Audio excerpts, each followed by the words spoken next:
How many of you have seen a Broadway show? It's incredible, isn't it? Do you remember the first show you ever saw? Who took you? What you wore? My first memory of seeing a show is when my mother took me to see the touring company of the Wiz in 1978. The curtain went up, and off we went on this Technicolor sonic trip of a lifetime. Every actor on cue, every dancer precise. The costumes sparkled. The sets went on and off as if by a miracle. The mechanics of it all, even the mistakes, were all invisible to me. All I saw was a girl who looked like me in a story I knew so well but had never been included in. It changed every molecule in my body. It was that fateful day that my journey began. It is a memory I will cherish forever. To see a musical is to experience a night of magic and illusion that teleports you to a realm far beyond the familiarity and banality of day-to-day life. A musical can take us to places that tap into parts of ourselves that we so often neglect and allow us to see in each other's stories things we never dared to imagine. To stage a spectacle like this is the culmination of years of preparation for all the participants. Years and years of acting and dancing and singing classes for the actors. Years of rewrites and drafts for the writers, composers, and lyricists. Years of collaboration with designers to find the exact right look and feel of the production. And months of casting to find the perfect person for each role. Just like any art form, it's a process. But I believe the most crucial and definitive part of the process is when the production clock starts and rehearsals begin. Because that's when everyone gathers together and spends the next 2 months of their life making the show. That is a period of time when a piece of theater goes from the page to the stage. And that is also the period of time in which a director will lead its company to a great success or a premature demise. And all of that happens in the space of 8 weeks. Imagine starting a company from the ground up and taking it public in just 8 weeks. It might seem only possible through supernatural intervention, but I assure you there is nothing magical about this process. It is a chaotically human, financially restrictive pressure cooker that is bubbling over with ego, ambition, vulnerability, and expectation. In the most volatile and extreme conditions, a director has to take a group of people who have often never met and turn them into a company of players, on stage, backstage, in the pit, front of house, working in harmony and synchronicity that would make even the finest gospel choir envious. Let me give you a little snapshot of what those 8 weeks look like. By the end of week 1, we have learned all of the music in Act 1 and most of the production numbers in that act. By the end of week 2, we have learned all of Act 1.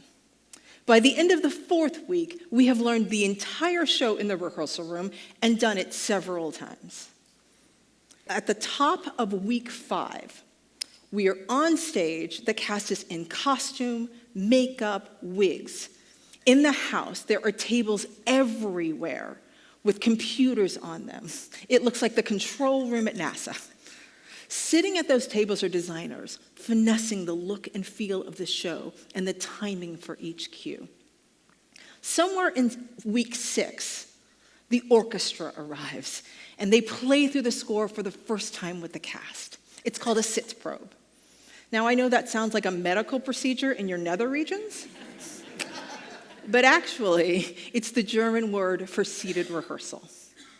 And then in week 7, previews begin. Our first audience, first applause, first laughter, first silence in places we hoped we'd have laughs. During previews, we watch the show and make changes.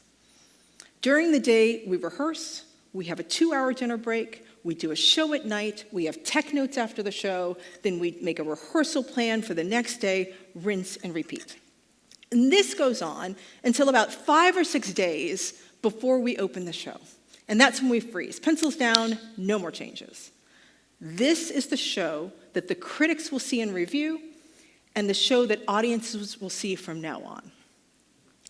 During the course of these 8 weeks, the director has been in constant contact and communication with the actors, with the designers, with the writers, with the choreographer, with the associates and stage managers, giving thousands of notes. But for the actors, perhaps more than anyone else, this is the most demanding period of time in their lives. Because the actors are the ones who have to show up every day, waiting for guidance, willing to do whatever you ask. Behind the smiles you see on stage are scars from years of intense scrutiny, repetition, and redoing. Rehearsals can be fun, but they can also be painstaking, emotionally and physically. And at the end of the day, it's the actors who have to stand on stage and give the performance of their lives with little room for error or hesitation.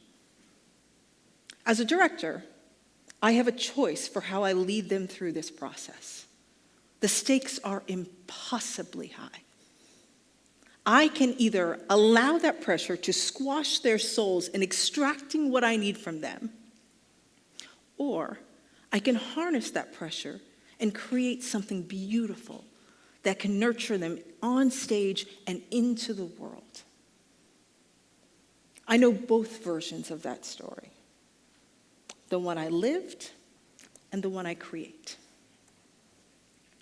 When I was an actor, I had a wonderful career. But that 8-week production timeline was brutal. I never minded the hard work. I loved my job. But those rehearsal rooms were tense, often with creative teams yelling and making demeaning comments. Some of my favorites include, Schele, can you do that line again, but could you do it a little blacker? Or, you're going to look great in that costume when you lose a few pounds. I often felt that I had no voice and no agency. It was as if when I showed up for rehearsal, I was supposed to leave all of who I was on the outside of the room and only walk in the door with what I could do. I was told how to sing, how to act, which way to look. Be a vessel.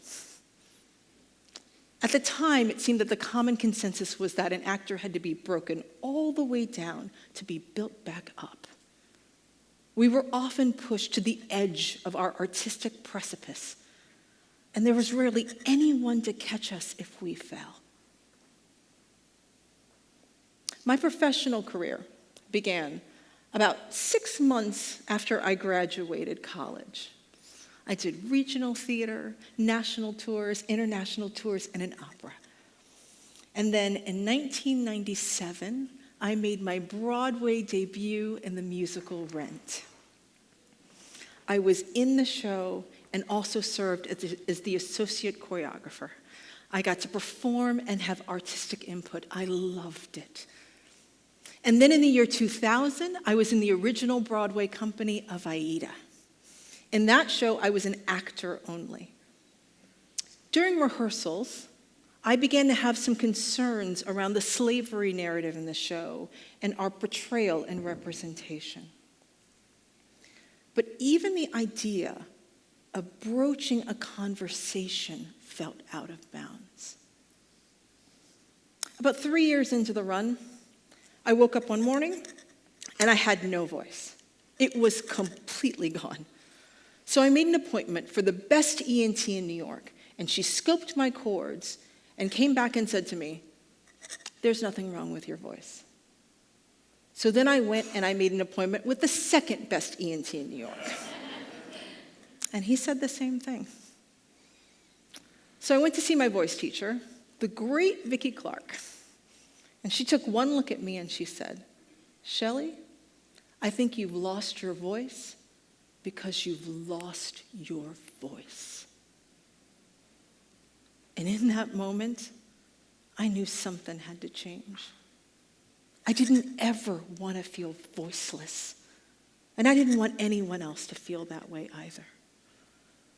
So I made a decision to give up a career that I loved, that I had worked so hard for, and start from scratch. I became a director. I wanted to create a space where I could bring my whole self and I could encourage others to do the same. So when I show up for rehearsal, I don't show up as the fierce commander. I show up as the trustworthy captain and former actor and loving parent and supportive partner and advocate. I bring all of me. I could never direct Severance the Musical on Broadway. There are no innies and outies in a Schele Williams production. Most importantly, during the most crucial and definitive part of this process, I work very hard to create a space that tells everyone that we are all in partnership. On the first day of rehearsal, when we stand and introduce ourselves, I speak as the leader, and I give a clear definition of the artistic vision of this show and set expectations. When the cast goes into the choreography room every day to warm up, I warm up with them. They need to be at their best physically, vocally, emotionally, and so do I. When we go into the main room to work on scenes, I'm never looking at the script. I'm looking at the actors. I want to get to know them and understand their instincts. When we start to talk about the characters, I don't tell them how to feel. I ask them how they feel. We talk about our families. After all, we're doing shows about humans. So I invite humanity into the room, not just their talent. When we get to week 2 and I'm pushing them to be braver, I'm not yelling at them. I'm creating a safe space for them to make bold choices and play. When we get to the 3rd week and they've had their costume and wig fittings, I ask them their comfort level and their presentation in the show. I want them to feel good about themselves on stage. Has anyone here ever had a bad haircut? You know how that feels. Well, imagine if you have a wig that you hate, and then you have to see yourself in that wig on a billboard in Times Square. It might seem like something small, but it's those little bits of care that allow people to be seen and valued. When we get to the stage on the 5th week of rehearsal, and the company has tripled in size, there are over 150 people standing on stage, I encourage everyone to introduce themselves and say their names multiple times if they need to. Say hi when you pass someone in the hall. We're not just making a show, we're building a company. Everyone here has a vested interest in making this great. When you come backstage at my shows, everyone says hi. It's like going to a Midwestern grocery store. When we get to week 7 and previews begin, everyone is tense and everyone is tired. I work hard to bring joy into the room. Even as we're making the adjustments, I try to do it with as much care as I can. And when we freeze the show, I remind the cast these are not meant to be restrictions. They are guides to continue to artistically grow within. Choosing to work this way is not easy. I have rage, trust me. When I find out that a set is going to be late or that an actor is refusing to come out of their dressing room because they don't like the changes we've made, I want to explode. It would be so easy to let it all out. But I firmly believe that you cannot be in control and out of control at the same time. And my job is to be in control. I also believe that I cannot ask the company to do the work if I am not proving to them every day that I'm doing the work too. This choice to lead with humanity was inspired by a will to change an industry. But now I'm beginning to wonder if this isn't about more than just musical theater. To me, the volatility of this 8-week production schedule provides the competing personalities, the inflexible measurement of success, the countless opportunities for irreparable harm are a mirror to the turbulent times we find ourselves in today as a nation and as a species. We are confronting a future where the productivity is being handed over to machinery, even in creative industries where creativity itself is up for grabs. The world feels fragile, emotionally, politically, environmentally, culturally, and our collective outcome is unknown. It seems obvious to me that humanity is the one sure thing that we can rely on. And we should use it as a catalyst to manifest our greatest achievements. I have seen with my own eyes what humanity can do in just 8 weeks. It can create magic. Imagine if we all chose to not just lead, but participate in this way, how all of our stories might unfold, where every day is an opportunity to bring our best selves, to see the best in each other, and to begin again. Thank you.